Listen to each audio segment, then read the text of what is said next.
What up, guys? This is Playtest IRL here, who has a deck profile for you guys. So I guess second place at Core TCG.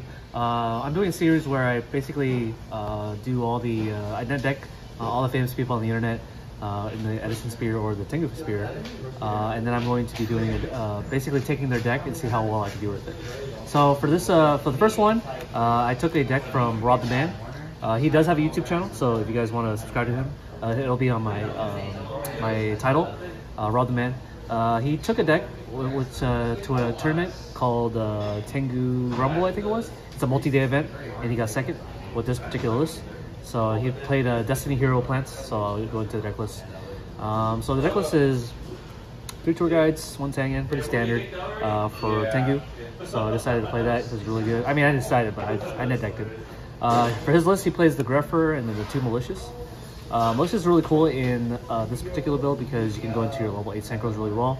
The idea behind Greffer is that you dump the Plague Spreader Zombie, but oftentimes I would see the Plague Spreader Zombie with this guy. So I would discard the Plague Spreader Zombie and discard the Malicious from the deck. And then I can go into level 8 synchro. I also play the Plasma as well.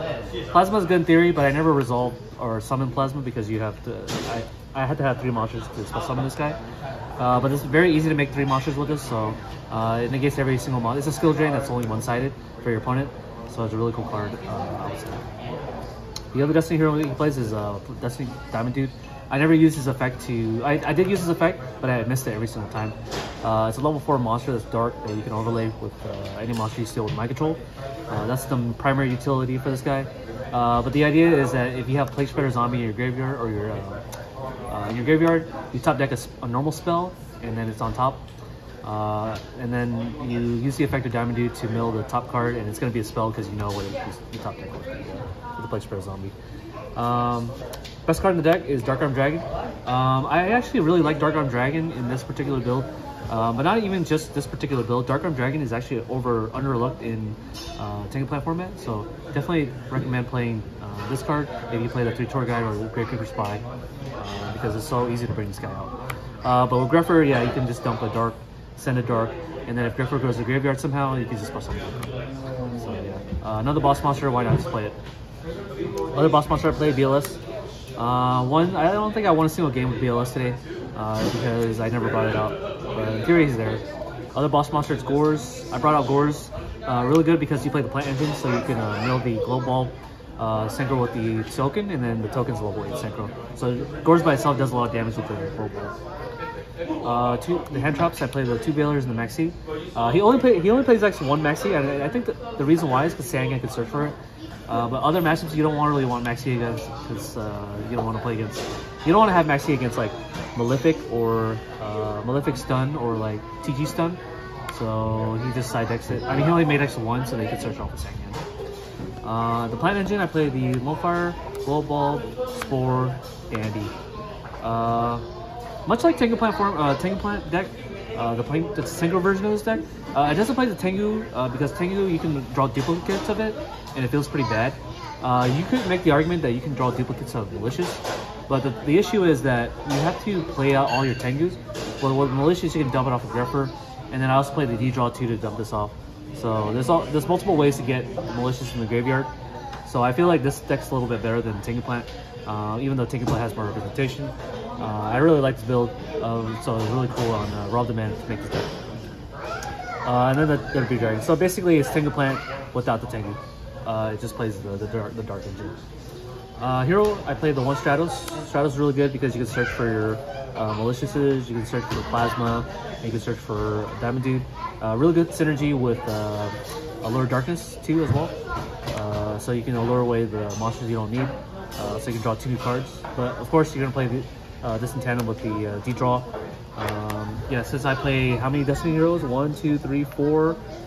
4 Destiny hero, but he's also a Destiny hero because you can search for a Destiny hero. It's a really cool combo to discard these guys and get a +1 as opposed to neutral. Yeah. The other quick plays I play are Book of Moon, Scapegoat, and MST. You need Scapegoat so you can make your synchro plays with your tuners. I actually normal summon the Plague Spreader Zombie to synchro summon with the tokens so they can make either a Armory Arm that puts a light in the dark for BLS, or you can make a Or you can make an armory arm just to equip something to make it bigger. That's kind of the idea. But putting himself, he's a dark, and if you armory arm goes to the graveyard, it's a light, so you can deal less. The other spells I play are Rhoda. Rhoda's good because you can search for shadows, but you can also search for Diamond Dude, and you can also search for, that's it, pretty much it. So you only have 2 targets, and I mean 3 targets, you have these 3, but that's fine. These are your facilitators. Play Foolish Burial because you can dump with, you can dump a lot of different names or different cards. A third for a dark for a dark arm, a light for a BLS, or dark for a BLS. Any of the plants that you need in the graveyard, such as Spore or Gold Bulb, or if you already have Spore in the graveyard, you can dump a Molfire. You can dump a Malicious, you can dump a Plague. So would not side this out going in games 2 and 3. 1 for 1 because you're playing plants, because you can 1 for 1 Dandy. So this is the combo here, so you can do that. Dark Hole, Heavy, Mine, all the broken spells. These are normal spells as well, so if you can randomly hit it off of Diamond Dude, you're golden. Trap cards, I play 2 Warnings, of course Staple. Mirror Force is actually really good in general because Thunder King Rao is main decked in a lot of different decks, so you need to wait it out the Thunder King Rao, and this is an out to it. Torrential is good too, and Trap Dish. So that's the main deck, 40 cards. If you guys want to know more explanation as to why he plays this deck, I don't think he has a video of this, so I'm basically making a video on his behalf since he did not make a video on it. Alright, so that's the main deck, 40 cards exactly. I love 40 cards. I don't like playing anything above 40 cards, even if you're playing Malicious. The math checks out too, because the difference between playing more cards in your deck so that you don't break on Maliciouses is like less than a 1% difference. So it's not worth it to play more than 40. Side deck, let's go side deck first. 2 MST really helped out against TG Stun and Malefic today. My one loss in the matchup was Malefic's, but it was a 1-2 as opposed to a 2-0. I pretty much got sacked games 1 and 3, but this is the idea, is to hit their field spell or their skill drain so you can play the game. 1 Solemn Judgment in the side deck.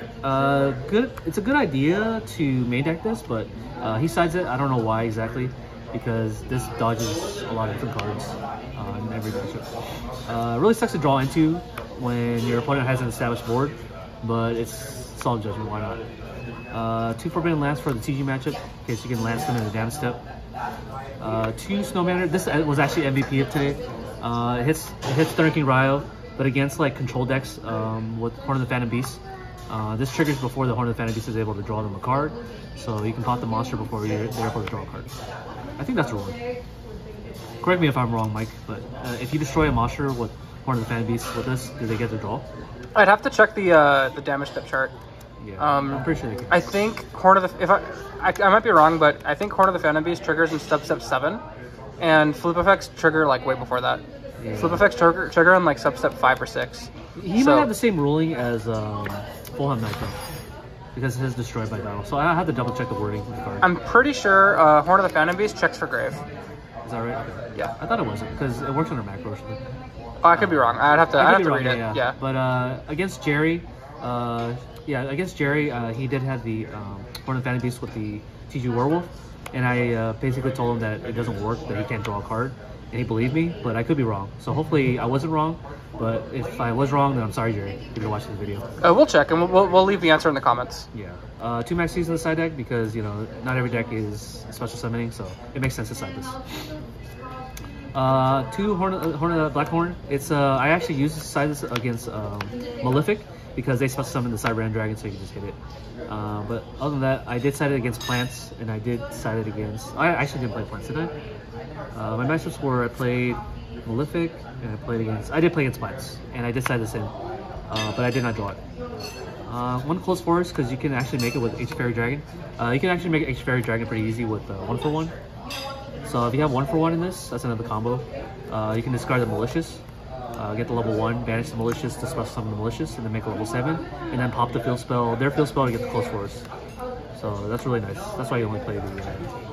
That's why you played it in the side deck. But if they have Necro Valley, won't Valley not be able to come back? True. Yeah, that's right. But if it's other decks that play field spells, such as Dragoonity? Yeah, Dragoonities, you can do that. Yeah. But yeah, that's another way you can make it. Other ways you can make it, I guess, is I guess I have to make it hardcore. I had to hard make it, so yeah, it's tough. I guess there's a plant combo where you can end on Formula Synchron. So Scapegoat and Spore? No, it's Scapegoat and Lowfire. That gets you the TG Hyper Librarian and the Formula Synchron, so you can make level 7. That makes sense. This is for agents and heroes, but I never played against either of those matchups. And 1 DD Crow because you can search it off of the Sangame. So yeah, that's pretty much my side deck. Let's go into the extra deck. Or it's basically Rob's Bryanak and Orient Dragon. Never made Bryanak, but I did make Orange Dragon, but I lost the game anyway, so it didn't matter. Against TG stuns, the idea is to make Bryanak so that they can't set any back rows, and if they did, you can just discard your whole hand and then try to go for game. That's kind of the idea with Bryanak. Trishula, never made it. I made Scrap Dragon a lot. The games where I did make Scrap Dragon though, I got Dark Hold. So I definitely recommend if you can't go for lethal with Scrap Dragon to make a Stardust instead. I actually got Ultra Punished because someone Dark Hold my Scrap Dragon with Gores, and then they pretty much controlled me out of the game. You can make Dark End really easily with the Malicious. So Malicious and Plague Spreader, you can make this. I actually did make this guy, but I still lost the game where I made him. It's Fair Dragon's really good, again to search for the close forest. And then I play the Armory Arm. Armory Arm was really good because of the light monster, and then you can actually go for game with this. Black Rose, I don't think I made this card. I did make TG Hyper Librarian, so I can do the Formula Synchron combo and then draw 2. But I did it backwards where I made the formula first and then made this. Some plant hands you're gonna have to make the formula first and then make this guy with the Spore. Tasher, I actually made this guy against TGs so they can attack over monsters. Formula Synchron, of course, and then the XC are the Stardust. So just be careful to make the Stardust when you need to, because Dark Hole's in this format. Definitely make Stardust if you have Veiler in hand, because they're going to try to make Tour Guide just run it over. With Leviathan Dragon, you just Veiler either the Tour Guide or the Leviathan Dragon. And then the rest of this is XCs. I actually did make the Utopia because of my control, but yeah. That's the extra deck. So I'm going to be copying a lot of people's decks because I actually want to play other people's decks and try to learn from their mindset. But yeah, that's the deck profile. This was my prizing for you guys. And hell yeah. Yeah, for second place at Core. Again, shout out to Core. I love Core CCG because they give you such good prizing. Even for second place, I was able to win all this.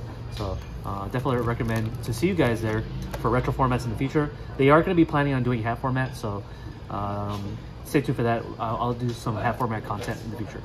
All right, peace out, and thank you for watching, guys.